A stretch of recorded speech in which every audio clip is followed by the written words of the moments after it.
pasukan salib, ya, dijajah, direbut kembali.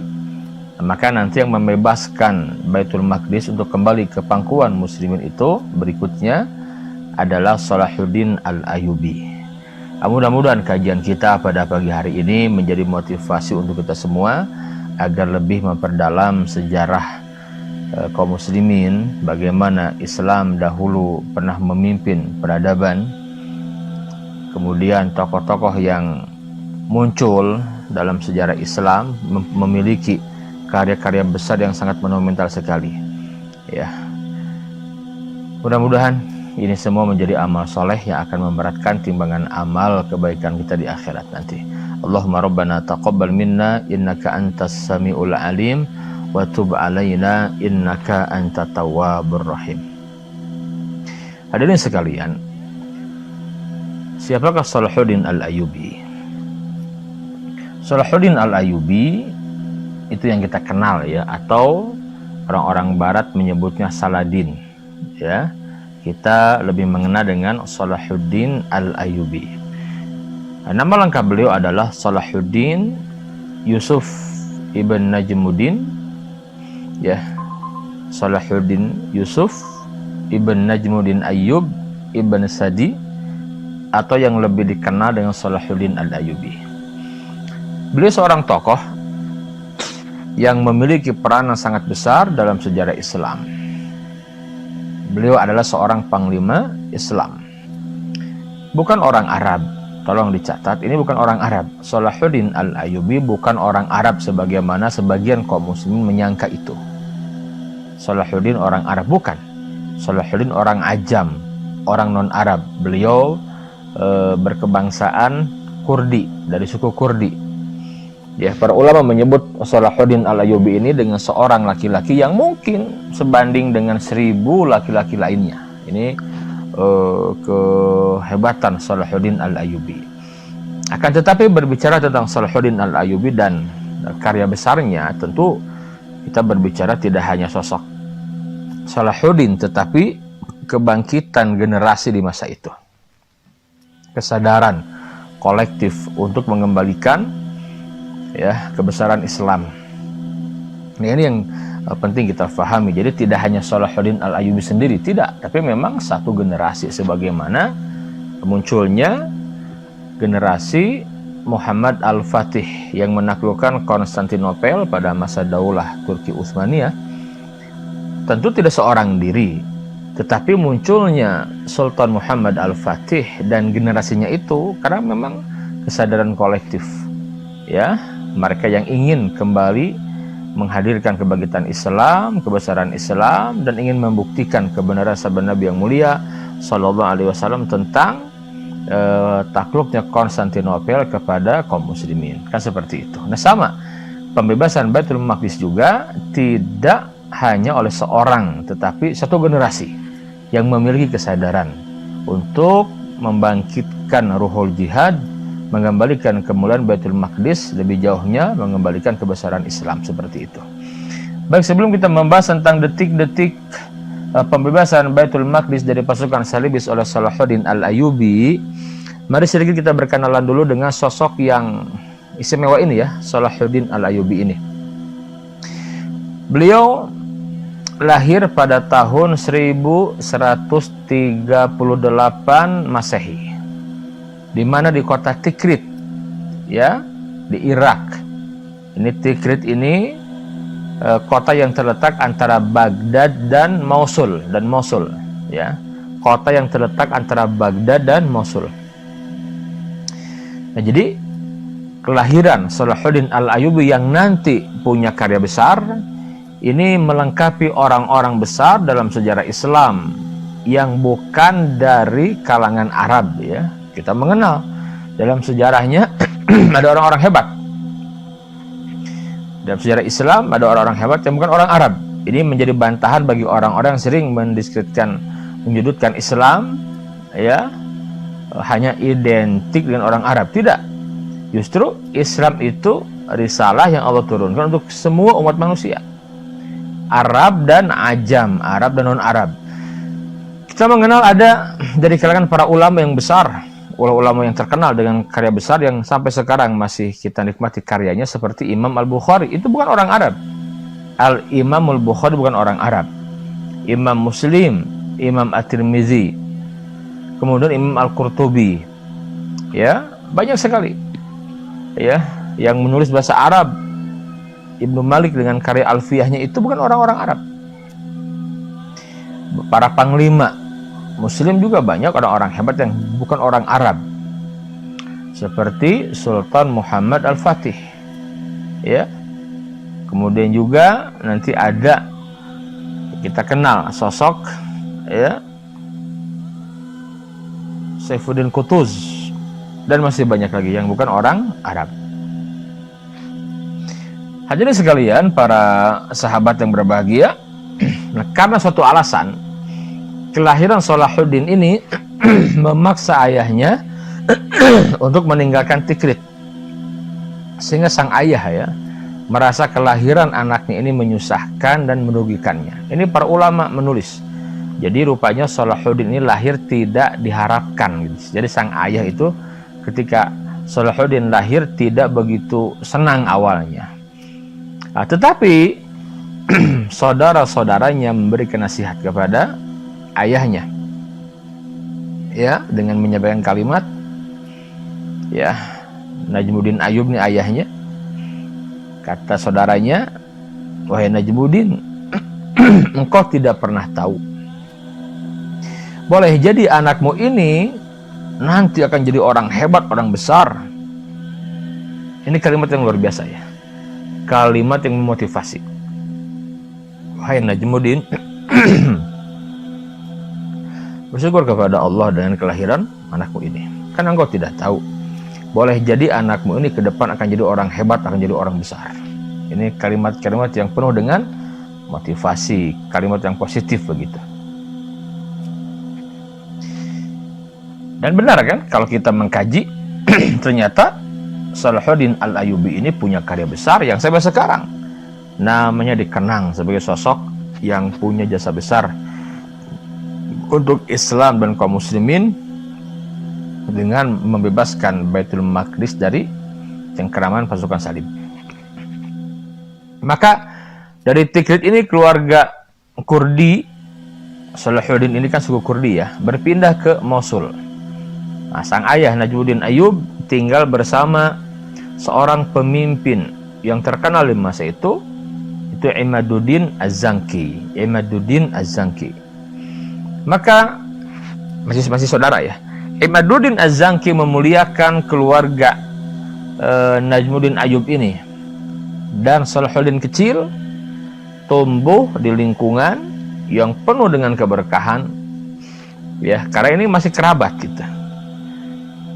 Maka disinilah Salahuddin Al-Ayyubi mulai belajar ilmu agama, dan kita kenal di waktu itu, ya, tahapan belajar ilmu agama, belajar agama Islam dimulai dari menghafal Al-Quran, ya, menghafal Al-Quran, menghafal hadis, dan mengkaji sejarah atau sirah.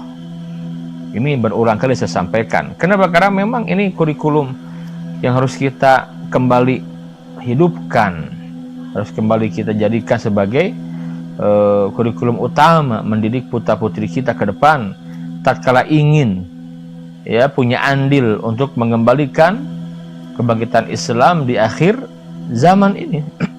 Kembali kepada kurikulum yang sudah, ya, melahirkan orang-orang besar dengan karya-karya besar. Sebagaimana ungkapan Ali Zainal Abidin atau Ali ibn Al-Husain ibn Ali, ini cucunya Ali bin Abi Thalib atau cicitnya Rasulullah Sallallahu Alaihi Wasallam. Beliau menyampaikan kalimat, kunna nu'alam maghaziyan Nabi Sallallahu Alaihi Wasallam kama nu'alam asura minal Quran. Kami dahulu diajari sirah nabawiyah sebagaimana kami diajari Al-Quran. Jadi kami diajari sirah, sejarah itu sebagaimana kami diajari Al-Quranul Karim. Ya, kami diajari biografi Nabi sebagaimana kami diajari surat Al-Quran. Ini menarik. Maka ini yang menjadi pegangan. Nah, Salahuddin Al-Ayyubi belajar itu. Beliau menghafalkan Al-Quran, menghafalkan hadis, kemudian juga belajar bahasa Arab, sastra, dan ilmu-ilmu lainnya, dan sirah atau sejarah. Ini penting sekali kita mendoktrin anak-anak kita dengan sosok-sosok yang mulia. Penting sekali kita kenalkan orang-orang hebat yang mulia kepada anak-anak kita, agar tertanam dalam diri mereka, agar mereka tidak salah kemudian hari dalam mencari teladannya, idolanya gitu. Kenalkan oleh kita. Nah, itulah generasi di waktu itu. Maka tumbuhlah Salahuddin Al-Ayyubi menjadi orang yang sangat dalam ilmu agama dan keberaniannya, karena memang dia tinggal dengan keluarga yang menekankan semangat jihad, ya, Imaduddin Az-Zanki. Maka Salahuddin pun dilatih belajar militer sampai beliau ahli benar. Nah, kemudian hadirin sekalian, mari kita lihat bagaimana langkah-langkah, ya, karena terbatas waktu, langkah-langkah penaklukan Baitul Maqdis. Ini menjadi pelajaran buat kita, karena sekarang kita diuji umat Islam, yaitu Baitul Maqdis kembali berada di dalam cengkraman orang-orang yang menjadi musuh-musuh Islam. Kalau sekarang orang-orang Yahudi, dulu pasukan salib Nasrani, sekarang orang Yahudi. Ya, sampai sekarang Palestina dijajah, Baitul Maqdis ada dalam kendali mereka, seperti itu. Nah, kita belajar kepada Salahuddin Al-Ayyubi dan generasinya bagaimana mereka berhasil membebaskan Baitul Maqdis. Ya. Beliau pertama kali memiliki amanah itu diangkat menjadi menteri di Mesir. Ya. Sahabat sekalian, sebelum kedatangan Salahuddin Al-Ayyubi ke Mesir, ya, Mesir ini merupakan wilayah kekuasaan kerajaan Syiah Daulah Fatimiyah. Syiah Daulah Fatimiyah. Nah, kemudian pada masa berikutnya dinasti Fatimiyah yang berjalan stabil mulai digoncang pergolakan di dalam negerinya. Jadi ada perpecahan, ada perselisihan, ya. Sehingga orang-orang Turki, Sudan, Maroko itu menginginkan adanya revolusi. Nah, saat itu Nuruddin Mahmud Az-Zanki, ini paman Salahuddin, beliau melihat sebuah peluang gitu. Ya, jadi Nuruddin Mahmud Zanki melihat sebuah peluang untuk menaklukkan kerajaan Syiah ini. Kenapa? Karena beliau punya pandangan gitu, ya, punya pemikiran, pandangan. Jadi kalau ingin bisa menaklukkan Baitul Maqdis, maka yang paling penting, yang jangan dilupakan adalah menaklukkan Mesir. Dalam artian begini, karena waktu itu Mesir dikuasai oleh orang-orang Syiah Daulah Fatimiyah, ini harus direbut. Karena kita tahu Salahuddin Al-Ayyubi yang nanti menjadi daulah dinasti Ayyubiyah ini kan berdiri di atas manhaj Ahlussunnah wal Jamaah. Ini kan tidak mudah. Sampai sekarang juga sama, kita merasakan bagaimana gangguan orang-orang Syiah kepada umat Islam, kepada Ahlussunnah. Sama. Maka Nuruddin Mahmud Zanki, paman Salahuddin, ini sebuah peluang besar tatkala intern Daulah Fatimiyah di Mesir itu sedang ada pergolakan, perpecahan. Ya, maka beliau punya pemikiran, ya, bahwa penaklukan Daulah Fatimiyah adalah jalan lapang untuk menaklukkan Baitul Maqdis, untuk membebaskan Baitul Maqdis dari pasukan salib ini dalam benak Nuruddin Mahmud Zanki. Nah, maka ini orang yang sangat serius, tidak main-main. Nuruddin benar-benar bertekad kuat dan berhasil. Ya, Nuruddin Mahmud Zanki berhasil merealisasikan keinginannya itu. Ya, mewujudkan cita-cita yang mulia itu. Maka beliau mengirim pasukan dari Damaskus yang dipimpin oleh Asaduddin Syirkuh. Ya, apa nama ini, ya? Asadun Syirkuh untuk membantu keponakannya siapa? Salahuddin Al-Ayyubi di Mesir. Maka mengetahui kedatangan pasukan besar ini, sebagian pasukan salib yang berada di Mesir mereka ketakutan sekali. Nah, ini dulu begitu. Jadi kalau orang-orang yang imannya kuat itu ada haibah, ada wibawanya, ada seperti itulah ya. Nah, jadi kedatangan pasukan yang dikirim oleh Nuruddin Mamuzanki ini di bawah kepemimpinan Asadun Syirkuh itu membuat pasukan salib yang di Mesir mereka lari. Sehingga yang dihadapi oleh Asadun Syirkuh dan Salahuddin hanyalah orang-orang dari Daulah Fatimiyah saja yang sedang dilanda perpecahan ya. Maka Daulah Fatimiyah berhasil dikalahkan, dihancurkan oleh Salahuddin dan Asadun Syirkuh. Maka Salahuddin diangkat menjadi menteri di wilayah Mesir. Ini awalnya ya. Maka Salahuddin diangkat menjadi menteri di wilayah Mesir. Kemudian karena prestasinya, nah ini menarik nih. Tidak lama menjabat sebagai menteri di Mesir, 2 bulan kemudian Salahuddin diangkat resmi ya sebagai wakil dari Khalifah dinasti Ayyubiyah. Dinasti Ayyubiyah. Maka selama 2 bulan memerintah Mesir, Salahuddin ini tidak main-main beliau dalam membuat kebijakan-kebijakan progresif yang visioner yang ke depan. Yang pertama apa diantaranya? Dia membangun sekolah besar, madrasah-madrasah berdasarkan mazhab Ahlus Sunnah wal Jamaah. Kenapa? Karena Salahuddin paham benar untuk membangun generasi yang akan menaklukkan Baitul Maqdis itu tidak main-main. Karena Mesir dulunya dikuasai orang-orang Syiah, Daulah Fatimiyah, akidah Syiah dan lain-lain. Ini berbahaya sekali karena kita tahu bagaimana penyimpangan ideologi orang Syiah. Bahkan ada yang pada tingkatan yang berlebihan sampai ulama menyampaikan seperti Syiah Rafidah, mereka sudah keluar dari Islam karena keyakinan batil mereka. Nah, Salahuddin ini ketika datang ke Mesir itu beliau membangun madrasah-madrasah yang bermazhab Ahlus Sunnah wal Jamaah. Kenapa? Ya buktikan untuk memberantas pemikiran Syiah yang bercokol sekian lama di Mesir. Hasilnya, Allahu Akbar, hasilnya sekarang kita merasakan Mesir menjadi salah satu negeri pilar dakwah Ahlus Sunnah wal Jamaah atau Sunni, istilah Sunni ya, bukan Syiah tapi Sunni. Mesir ini karena jasa Salahuddin Al-Ayyubi. Dan masih banyak lagi kebijakan-kebijakan lain yang ini dalam rangka mewujudkan mimpi besarnya. Nah, sekarang kita bahas bagaimana detik-detik penaklukan Baitul Maqdis ini oleh Salahuddin dan generasinya.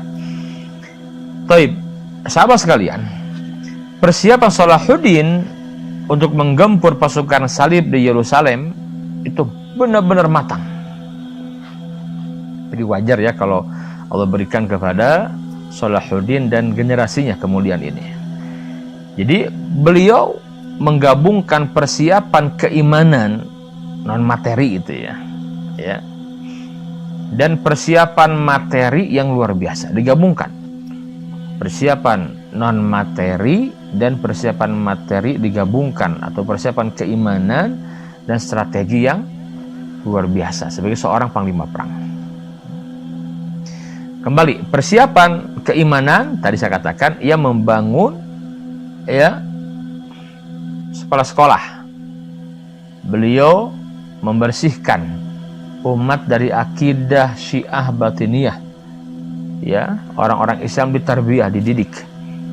Para ulama digerakkan, ulama Ahlus Sunnah untuk menyampaikan penyimpangan Syiah karena Syiah ini ya dalam sejarahnya senantiasa berkhianat kepada perjuangan kaum muslimin.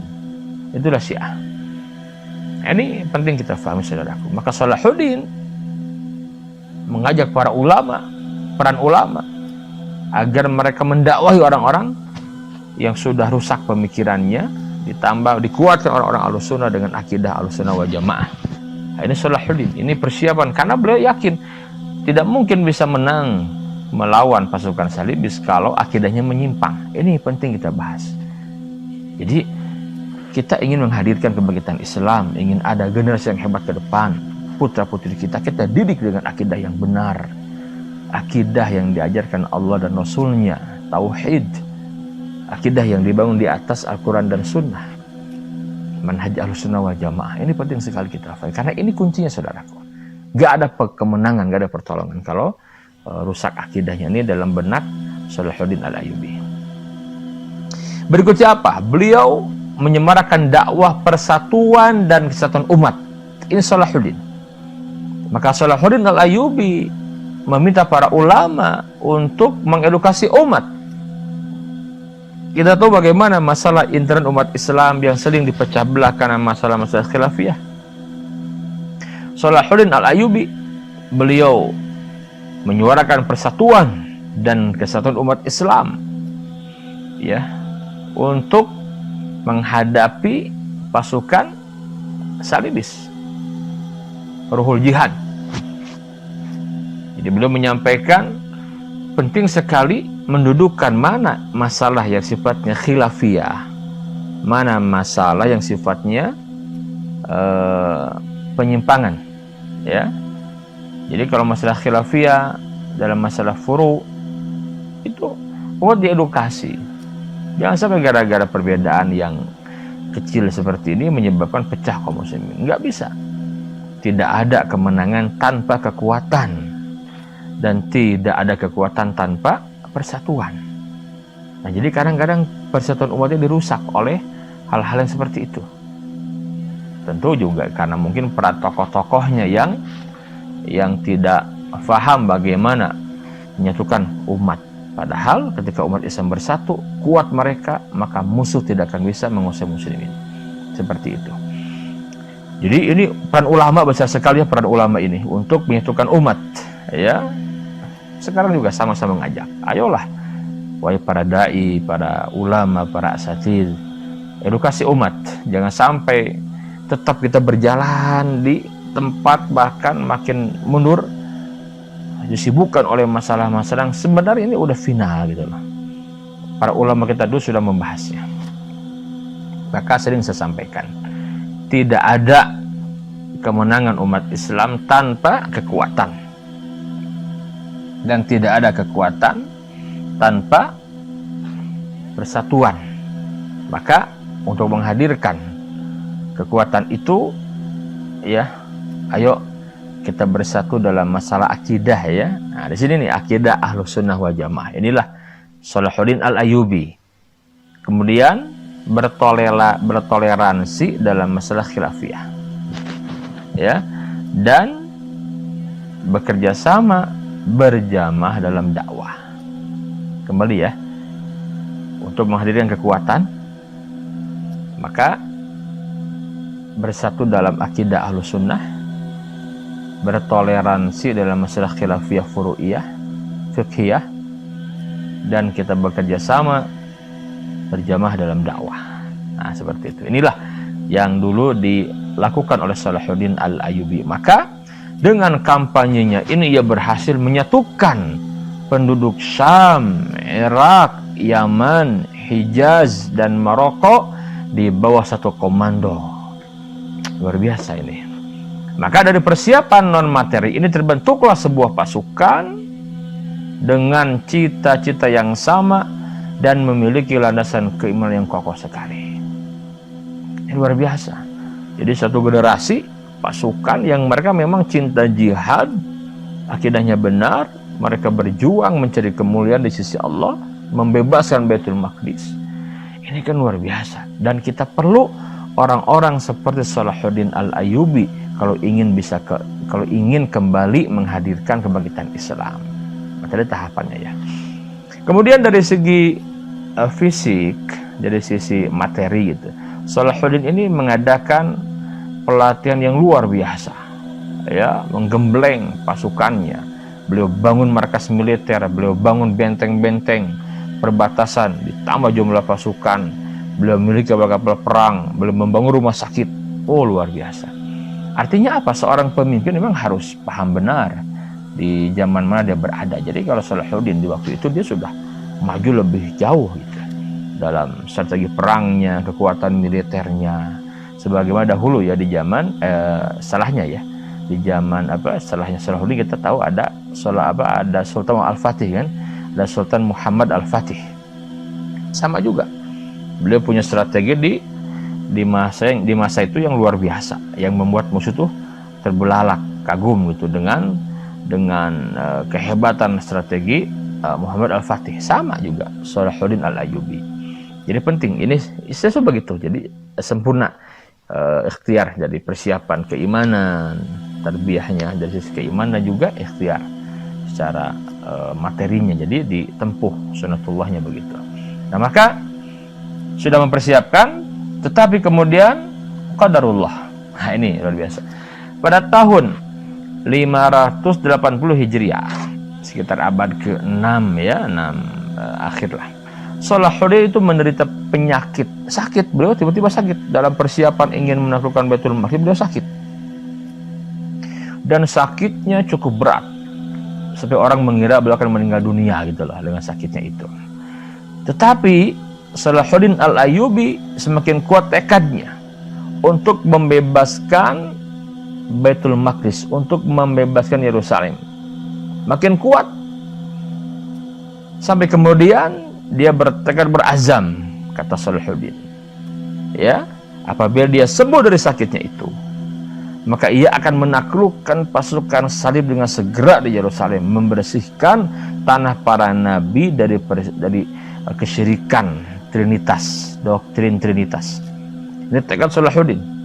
Kalau sembuh, saya akan langsung pimpin pasukan itu untuk menaklukkan pasukan salib di Baitul Maqdis, membersihkan bumi para nabi dari kesyirikan Trinitas. Allahu Akbar, saudaraku. Dengan karunia Allah Jalla wa'ala, Salahuddin pun sembuh dari sakitnya. Padahal orang-orang itu sudah menyangka kayaknya akan mengantar kepada kematian gitu lah. Tapi sembuh izin Allah. Salahuddin Al-Ayyubi sembuh, maka ia mulai mewujudkan janjinya untuk membebaskan Baitul Maqdis. Yang kita tahu, pembebasan Baitul Maqdis bukan hal yang mudah. Salahuddin dan pasukannya harus menghadapi pasukan salib di Hittin terlebih dahulu, sebuah tempat ya. Nah, perang ini dinamakan perang Hittin, perang besar, sebagai pembuka untuk menaklukkan Yerusalem atau Baitul Maqdis. Maka para ulama mencatat dalam buku sejarah, dalam perang ini kaum muslimin berkekuatan 63.000 pasukan yang terdiri dari para ulama dan orang-orang soleh. Ini menarik ya. Para ulama turun ikut berjihad. Jadi tidak hanya menulis, tidak hanya bicara di mimbar, tapi para ulama turun. Karena tadi Salahuddin berhasil mengkampanyekan pentingnya persatuan, kesatuan, berhasil menanamkan ruhul jihad untuk membebaskan Baitul Maqdis. Maka yang turun para ulama, tidak hanya orang-orang biasa saja. Nah, mereka berhasil membunuh 30.000 pasukan salib dan menawan 30.000 yang lainnya gitu. Kurang lebih seperti itu kata para ulama. Hadirin sekalian, setelah menguras energi di Hittin, akhirnya kaum muslimin tiba di Al-Quds, Yerusalem. Dengan jumlah pasukan yang besar ini, ya, pada Jundullah, nah, itu ya, para tentara Allah segera mengepung kota suci itu. Perang pun berkecamuk, pasukan salib sekuat tenaga mempertahankan diri, dan dalam perang besar ini beberapa pemimpin kaum muslimin pun menemui syahid mereka. Dalam perang ini insya Allah syahid karena terbunuh di jalan Allah. Nah, maka melihat keadaan ini, kaum muslimin semakin bertambah semangat untuk segera menaklukkan Baitul Maqdis. Ya, semangat itu penting. Di sini kehebatan seorang Salahuddin dalam menyemangati pasukannya. Itu leader itu seperti itu, pemimpin itu. Maka untuk memancing emosi kaum muslimin, ya, pasukan salib nih itu memancangkan salib yang besar di atas Qubatus Sakhrah. ya, yang kubah emas itu disimpan di sana. Maka Salahuddin dan beberapa sukar segera bergerak cepat ya ke arah itu. Dia mengambil sisi terdekat dengan Qubatus Sahra untuk menghentikan kelancangan pasukan salib ini. Kemudian kaum muslimin berhasil menjatuhkan dan membakar salib tersebut. Nah, setelah itu para tentara Allah pasukan Salahuddin ini menghancurkan menara-menara dan benteng-benteng pasukan salib di Al-Quds. Ya. Maka pasukan salib mulai terpojok, tercerai-berai, sehingga mereka mengajak berunding untuk menyerah. Nah ini, mengajak berunding untuk menyerah. Akan tetapi awalnya nih, Salahuddin menjawab, kata Salahuddin Al-Ayyubi, aku tidak akan menyisakan seorang pun dari kaum Nasrani, sebagaimana mereka dahulu tidak menyisakan seorang pun dari umat Islam ketika menaklukkan Yerusalem. Memang dulu orang-orang salib terkala datang, orang Islam dibunuh semuanya. Sampai kemudian banjir darah Baitul Maqdis itu ya, terkenal. Akan tetapi pasukan salib pimpinannya itu Balian bin Bazran, dia mengancam, jika kaum muslimin tidak mau menjamin keamanan kami, maka kami akan bunuh semua tahanan dari kalangan umat Islam yang jumlahnya hampir 4.000 orang. Kami juga akan membunuh anak-anak dan istri-istri kami, menghancurkan bangunan-bangunan, membakar harta benda, bahkan kami akan hancurkan Qubatus Sahra, membakar apapun yang bisa kami bakar. Dan setelah itu kami akan hadapi kalian sampai darah penghabisan. Satu orang dari kami akan membunuh satu orang dari kalian. Kata dia, kebaikan apa yang ingin kau harapkan? Dia mengancam rupanya.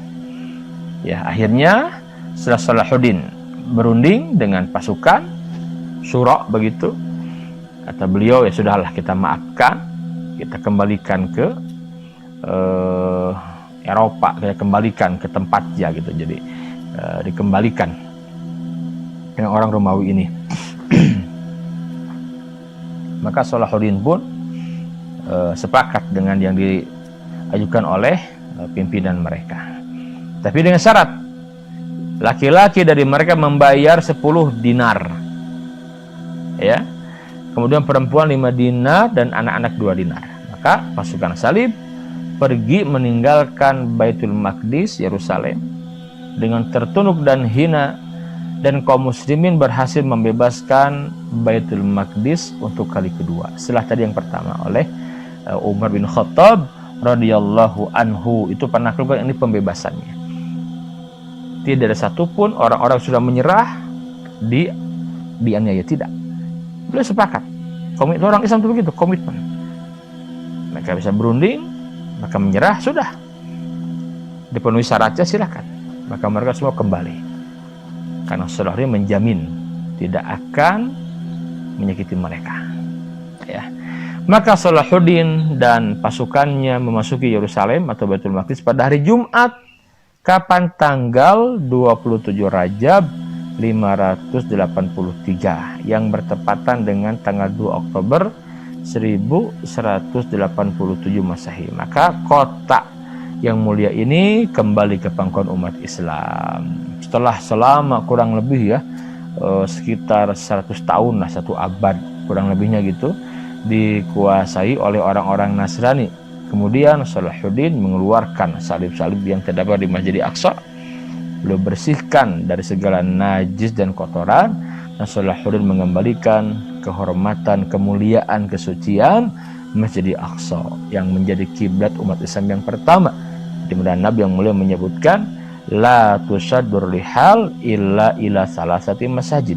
Janganlah kalian memaksakan diri untuk bepergian kecuali kepada 3 masjid ini: Masjidil Haram, Masjid Nabawi, dan Masjid Aqsa. Salahuddin berhasil mengembalikan Baitul Maqdis ke pangkuan kaum muslimin. Dan sekian lama Baitul Maqdis kembali berada di bawah kekuasaan kaum muslimin. Keamanan, kesejahteraan nyebar di mana-mana. Itulah Salahuddin Al-Ayyubi, saudaraku. Ya, jasa besar yang tidak mungkin dilupakan. Nah, maka penting sekali kita belajar dari seorang Salahuddin dan generasi di waktu itu, bagaimana mereka punya spirit yang tinggi sekali, motivasi kuat untuk membebaskan Baitul Maqdis dari pasukan Salibis. Bagaimana wafatnya Salahuddin Al-Ayyubi? Manusia tidak ada yang kekal, saudaraku. Sehebat apapun dia ya, sehebat apapun dia, sepanjang apapun umurnya, itu nggak ada yang kekal. Wah, para nabi saja, para nabi, rasul, orang-orang mulia, mereka juga menemui ajalnya. Ya.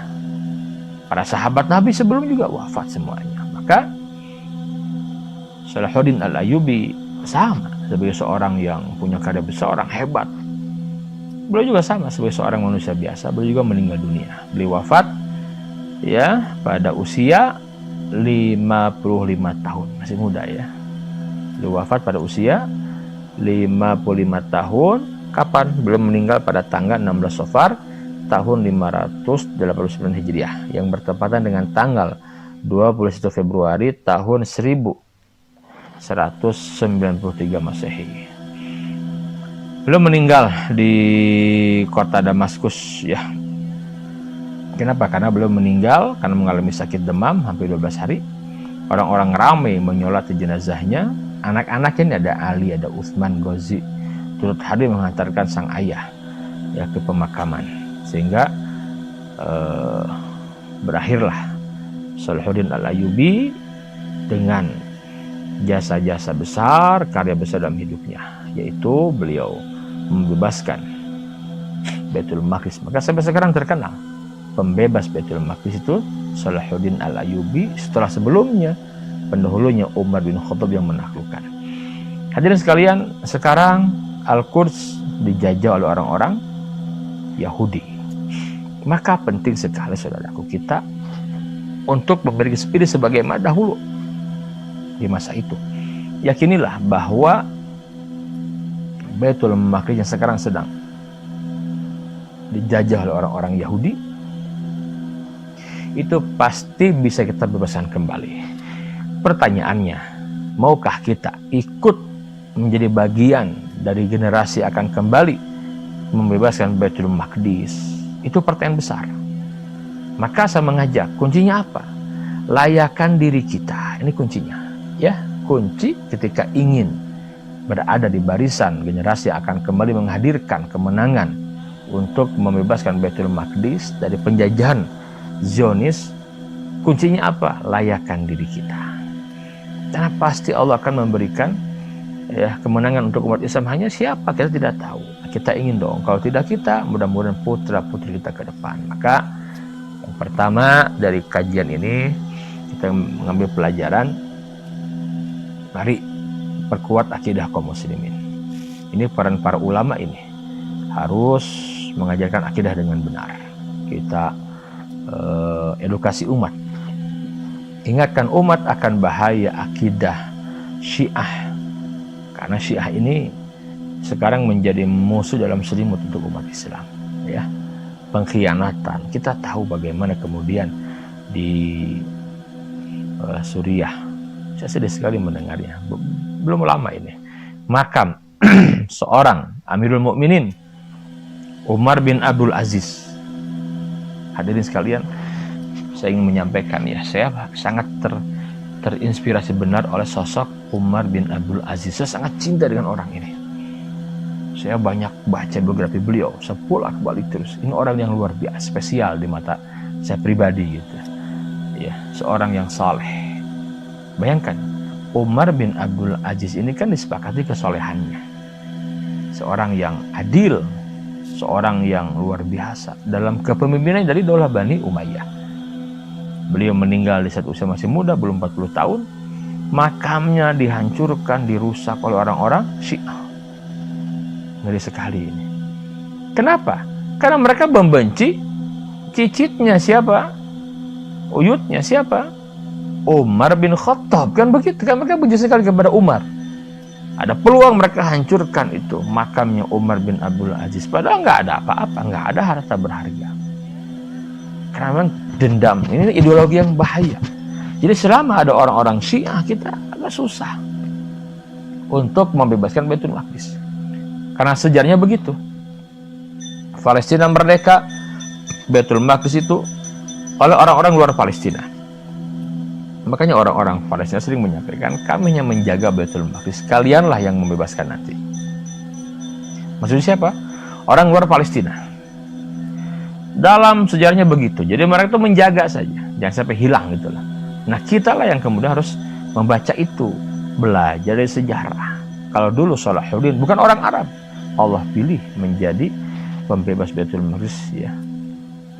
Salahuddin orang Kurdi, bukan orang Arab, menjadi pembebas Baitul Maqdis. Sangat mungkin juga, mungkin ke depan akan ada anak-anak kita dan negeri kita yang dipilih Allah menjadi minimal menjadi bagian dari pasukan itulah yang akan membebaskan kembali Baitul Maqdis, saudaraku. Jadi penting ya kita akidah ini kita perbaiki, akidah Ahlussunnah wal Jamaah kita ajarkan dengan benar, akidah yang benar, dan ingatkan dari penyimpangan akidah terutama kelompok sempalan seperti Khawarij, Syiah dan lain-lain.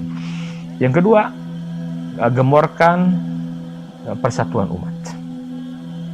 Tentu bukan persatuan di atas dasar yang rapuh, tidak. Sekarang sudah mulai muncul, alhamdulillah, banyak para ulama yang dengan keluasan ilmunya, kebesaran jiwanya, mereka mengedukasi umat. Bukan tidak ada perbedaan, perbedaan ada. Itu sebuah keniscayaan, tetapi bagaimana di tengah perbedaan ini kita bisa bersatu. Tentu tadi, perbedaan yang memang boleh berbeda, khilafiyah, furu'iyah. Karena dari dulu juga sudah ada perbedaan. Di zaman Nabi juga para sahabat berbeda memahami hadis Nabi. Para sahabat juga ada perbedaan terus. Bahkan adanya mazhab yang 4, mazhab Hanafi, Maliki, Syafi'i, Hambali, itu kan menunjukkan ada perbedaan pendapat, ya. Nah, itu edukasi umat agar umat berpegang dengan dalil yang mereka yakini kuat, ya, dan menghormati saudaranya yang berbeda, tetapi masih ada dalil dan itu memang khilafiyah gitu. Kemudian apa? Penting sekali kita untuk kembali menumbuhkan ruhul jihad ke dalam dada kaum muslimin. Minimal sekarang yuk kita bacalah tentang keutamaan jihad gitu ya. Pahala jihad bagaimana, harus sudah mulai dikenalkan jihad. Memang tidak mudah di zaman seperti ini. Kalau kita bicara jihad maka akan dituduh dengan teroris, fundamentalis, anarkis, ya, apalagi radikal, macam-macam. Tapi biarkanlah mereka dengan tuduhan itu, kita siapkan generasi kita. Nggak mungkin kalau nggak ada ruhul jihad kita bisa membebaskan Baitul Maqdis. Nggak mungkin, karena harus ada tertanam ruhul jihad dalam diri kita, dan itulah yang dikerjakan oleh Salahuddin al-Ayyubi. Ya. Selebihnya apa? Siapkan generasi yang memang cinta dengan jihad, karena nggak mungkin kita bisa membebaskan Baitul Maqdis dengan lobby-lobby politik, tidak hanya dengan sistem yang seperti itu, tapi dengan jihad, karena itulah yang dulu sudah ditempuh oleh Rasulullah, para sahabat dan yang lainnya. Mudah-mudahan Allah memilih kita, generasi kita ke depan, menjadi bagian dari generasi yang akan membebaskan Baitul Maqdis dari cengkraman orang-orang Zionis Yahudi yang terlaknat. Demikian yang disampaikan saudaraku, mudah-mudahan menjadi ilmu, menjadi penguat tekad kita untuk ambil bagian menghadirkan kembali kebangkitan Islam. Allah a'lam bishawab. Fa'tabiru ya ulil albab. Subhanakallahumma wa bihamdika asyhadu an la ilaha illa anta astaghfiruka wa atubu ilaik. Assalamualaikum warahmatullahi wabarakatuh.